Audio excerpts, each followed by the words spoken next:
Life is complex, so is our mental health. It cannot be understood by diagnosis alone. Our philosophy is treat the person, not the mental illness.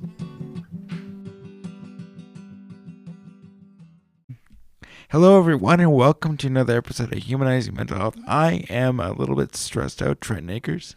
And I'm Jeremy Alcorn. Yeah. Well, I just said that because I was a little bit late getting into record today, and it actually kind of leads into our topic for discussion. Jeremy, do you ever have negative emotions, man? Absolutely. Every single day. Yeah. And tell me about those negative emotions. Yeah, well, there's a variety of things in which I would respond or react to either internal stimuli, some kind of memory that connects, or to an external, something that is happening, and my body and my cognition respond to it in, I think, very, very natural, normal ways. And sometimes in distorted ways too, where it's way bigger than what maybe the response would be reasonable. Yeah, and I think you've hit a really important point there, where we talk about these things, but you know, I don't know, we've talked about toxic positivity, I think, in a couple episodes, but I'll ask you, like, how legitimate do you think that those negative emotions are, or how, I shouldn't say legitimate, where they're validated by either other people in your life or by society in general? Yeah, so like I think kind of at the core of one of the things you're saying is, why do they even exist? Yeah, like if it's something that in our world, if our world was intended for us to have a joy and happiness, if that's part of what the human experience is or what the goal is, then why do these so-called negative emotions even exist?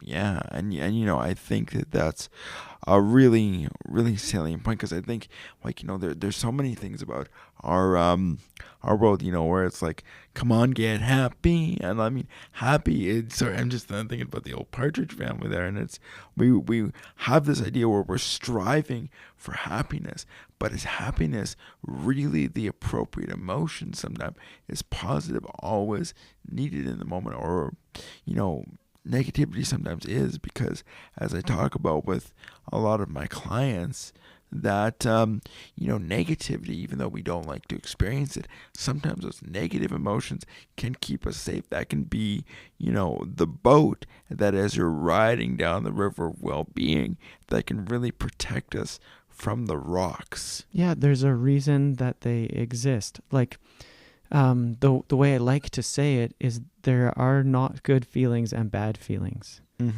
There's only feelings. And the question is, why is it here? What is it? What is this trying to tell me?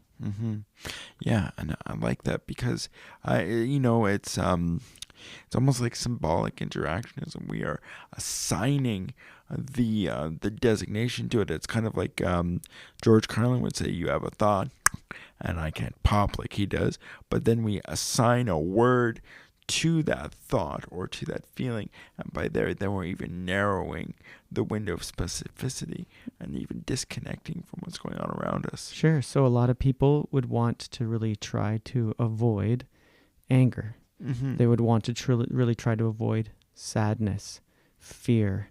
They don't want to experience them. In fact, one of our colleagues, I was camping with them at recently, and was talking about our world and how much we have medicated ourselves out of feelings. Now, don't get me wrong.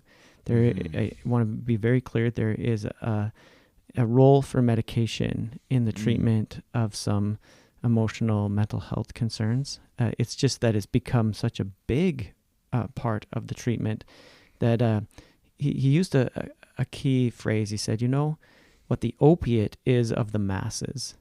And I was like, what do What are you saying? He goes, well, the opiate of the masses are selective serotonin reuptake inhibitors, SSRIs.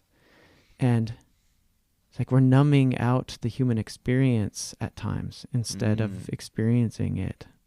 Yeah, and sometimes too, like when that comes up, like I almost think of like the toxic positivity movement, or even to like we worry about people not being resilient enough, not being able to cope with stress, but really having that ability to be able to sit in those emotions in tiny ways, those uncomfortable feelings.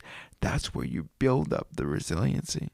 Yeah, absolutely. And where you come to a place where those feelings aren't so big, they're not so hard, because they become a welcome part of your experience, and you're figuring out what is it that this is here for.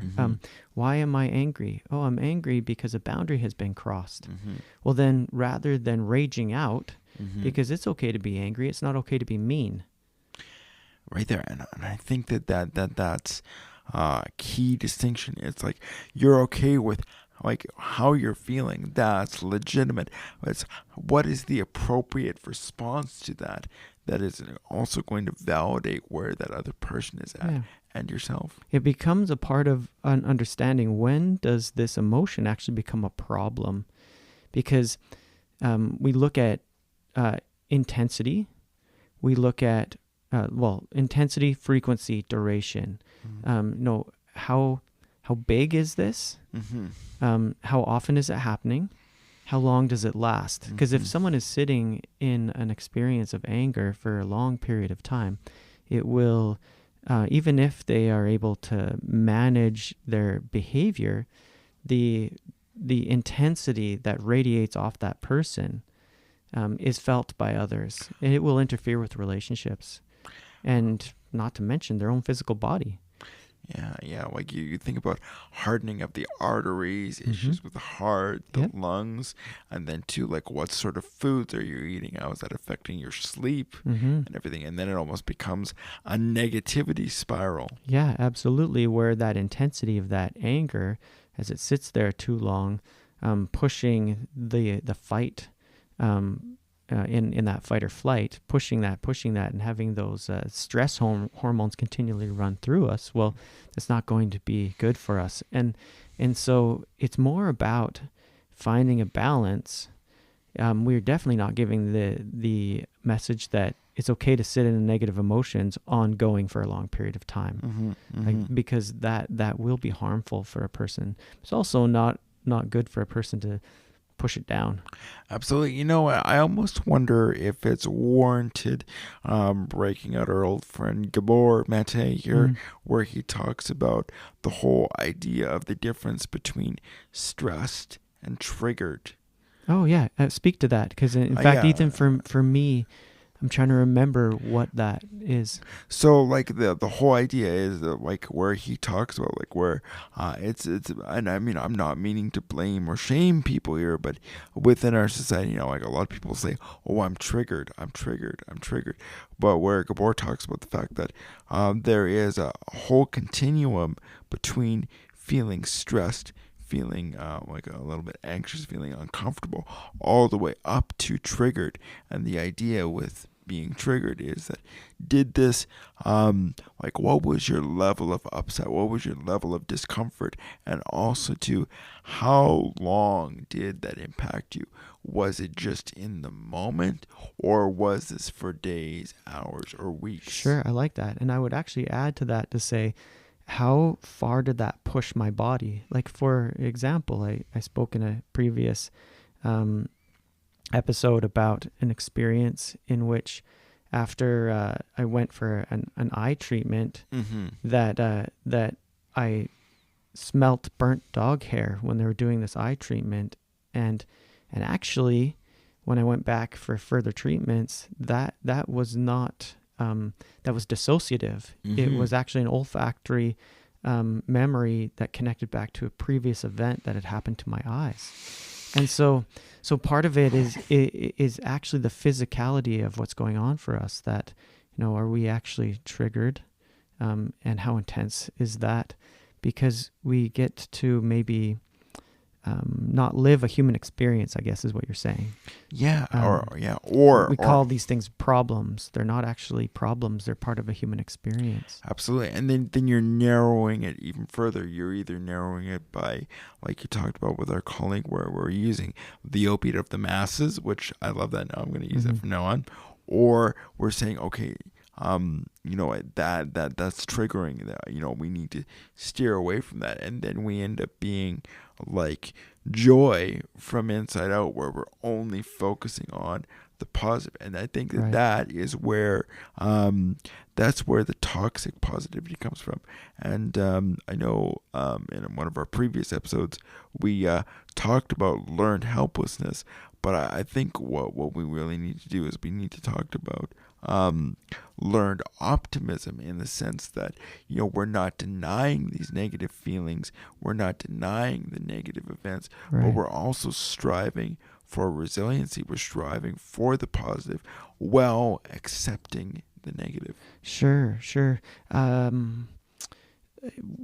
What really kind of resonates with me is the notion of integration. That actually, if you're able to, as you mentioned in the movie Inside Out, then when sadness was able to participate as part of the whole, then actually the character Riley was able to move through what she was struggling with and get to the other side.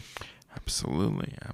And and even if you notice with sadness was really the internal counselor, the listener, the one that was there to comfort. And sometimes too, like that, with negative emotions can also come empathy and understanding. Right. Yeah. Like, this life is intended for us to learn. And what are we going to learn if it's Disneyland every day? Yeah. It will become meaningless. Yeah. Absolutely. And I mean that's where, we almost get stuck in like the 3-year-old child perspective, like where it's, it's all about me and how can I feed my happiness. So your happiness goes from a companion to, for lack of a better term, like a monster that is like, feed me all of these, feed me the serotonin, feed me the dopamine. I need it more. I need it now because I just don't want to go over there. And that's when we have a problem. Yeah, because what'll happen is we'll have no ability to tolerate any kind of distress. And this world is not a place just full of fluffy bunnies. Well, I mean, there are fluffy bunnies, but fluffy bunnies bite. Especially when they get their back legs up and and if you've ever seen a bunny that has been forced into a corner, don't try to pet that bunny. Absolutely. And I couldn't help but think of, like, when I was saying feed me, I almost wanted to say, feed me, Seymour, feed me. You read my mind. Little Shop of Horrors. Yeah. So I was thinking about this too. Like, as we're talking about experiencing negative feelings, negative emotions, I'm like, we're not telling people to go out there. Like, we're just talking about people being open to that. And two ways that I can think of for those of us that are interested in doing this, either from an emotion standpoint or from a physiological standpoint. First of all, if you want to do it from a physiological standpoint, you can do it through box breathing, where you're slowly putting your body into levels of just a little bit of distress, where you're actually running out of oxygen, and you're building up that resiliency, so that you're recognizing, okay, what is this discomfort, and you're just sort of preparing your body for that. Another one too, which I use quite a bit with my clients, is the RAIN method, which is an acronym, which is recognize, investigate, accept, and non-commitment. So you recognize, okay, what emotion am I coming from? You investigate, okay, wait, well, what's going on? And then you say, it's kind of like inviting that unwelcomed house guest. You bring them in and you're like, okay, hang on, sit down with me. I'm going to invite you in tell me what's going on. Tell me what am I experiencing. And then you have non-commitment where you say, I'm experiencing a moment of distress. I'm experiencing a moment of sadness. I am not sad, but that emotion has come to visit me, and I'm going to sit with it. I'm going to let me tell its story, and then I'm going to also help it to leave when it needs to leave. Absolutely. Yeah. Trent, there's sometimes, and this is one of these moments, and so I got to say it out loud, Yeah. that I wish you could be my therapist. Oh, thank you. I greatly appreciate that. Yeah. Because what you're describing is this path of integration, things that people haven't necessarily learned. And sometimes, and I come from a very kind of, a lot of times informal position. Sometimes we need something that is a model or a set of instructions to go, hey, this is how you can do this. And you can work from one step to another towards that integration of those feelings. Yeah, and absolutely. And the thing is that as you're working with these models, if you can't get all the way through, or you're like stuck in an area, that's okay. Because just because you don't do it all the time, maybe you need to be in that mode. It's kind of like if I'm stuck in the recognition mode, maybe that's when you need to do a little self-investigation, or you need to say, this is the time that I can seek out professional help. Yeah, in fact, I want to tag back to something and come back to that point of professional help. Can you actually give some instructions around how box breathing works? Okay, so with box breathing, first of all, there's basically 4 parts. So what you will do is you want to either sit or lie down wherever you are, wherever you're comfortable, and you can usually do a 4x4 breathing. So what you want to do is you want to breathe in, you want to breathe in for 4 seconds. So if you want to do this with me, Jared, so we want to go breathe in 1, 2, 3, 4, and then you want to hold 1, 2, 3, 4, and then release 1, 2, 3, 4, and then we're going to take a break 1, 2, 3, 4. And what you want to do is you'd want to do that a few times. Normally you want to do it for about maybe 3 or 4 times, and you can lengthen or you can shorten different parts to help activate different things. So the more that you hold or the more that you breathe out, you're actually activating part of your vagus nerve, and that's a safe way to sort of experience dystolerance, or where you're not getting your regular breathing. That can be a way to help calm yourself down if you're feeling anxious, or like I said, put yourself in some safe anxiety. Yeah. So this, being really clear, is not to shut down the feeling. No. What this is when the feeling becomes so big that I don't feel like I can handle it, that it is an attempt to be able to bring yourself back into a place in which you're back in, as they call, the window of tolerance. And then when you can tolerate it, then it's not about shoving it away. It's about that investigation part that we talked about what is this here for? What is this about? Is this a manifestation in this moment of something that actually connects back to my past? And maybe that's why it's bigger than what it needs to be. Or is this really a direct response to what's happening now? And you can tease those things apart, just being very curious about it. Absolutely. Like we will talk about, or I've talked about with the IFS, that's the capital P person, or for some of our younger listeners, that would be coming from your heart space. So how would your heart approach this? How can you open your heart to this emotion? And so it allows you actually to be able to welcome in the feeling, because it's not so big that you can't handle it.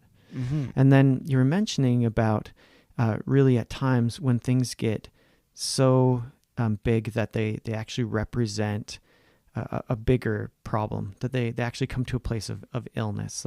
In my own life, I'd be able to identify at least twice where I would meet the criteria for a major depressive disorder, where I lost interest in things, where I felt down all day or almost all day, with a cluster of other things, sleep, concentration, and so forth.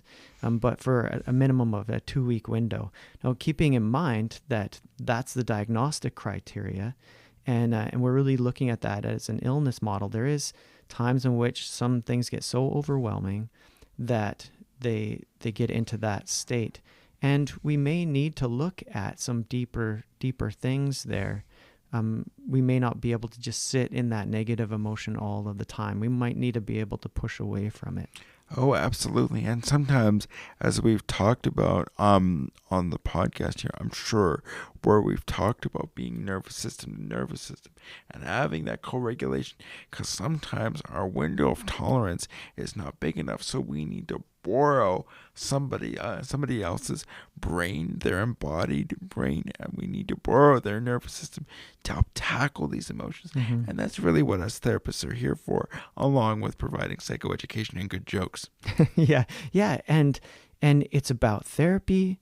It's about community connection. It's about recognizing, don't deal with this alone, because we weren't intended as human beings to be alone.